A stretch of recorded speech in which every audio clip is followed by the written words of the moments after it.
the big thing I don't want to see people do is take on new debt.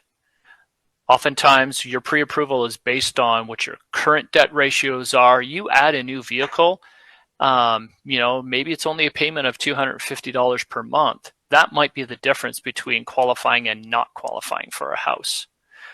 Plus, it just complicates things.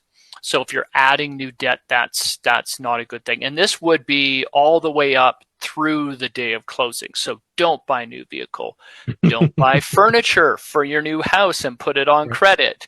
Don't do any of that type of stuff. And if there's any questions on that, lenders love it when you ask.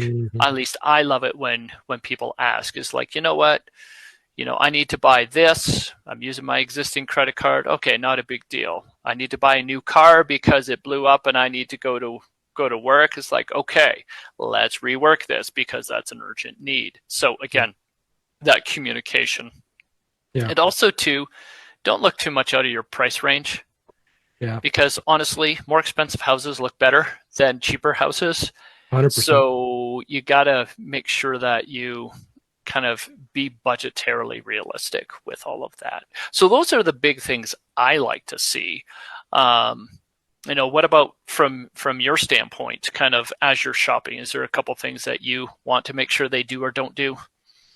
Yeah, there's lots of things. One of the things, kind of along that same line, I feel like I tell my buyers a lot, like, you need to ask James, or let's talk to James. Let's, because like the other day, somebody's like, hey, I just got an offer for this new job.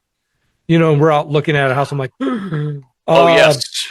Let's talk to James about that, because that may or may not completely destroy your ability for a while to buy a house. And they're like, oh, really? I didn't know that.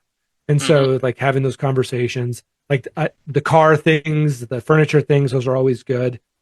One of the things, especially if you're buying houses, new construction houses or newer, like Windsor, Severance, and some in Greeley now, Metro tax is a big deal. A lot of them have Metro tax, and you may say, hey, but I can afford a $600,000 house. Like I saw one over in Windsor the other day. We went and looked at it. It was, it's $550,000. And so they're like, that's a good deal. I'm like, the Metro tax was $9,000 a year. Ouch. And I'm like, that is going to substantially change your payment and and maybe even make it so you can't afford that house.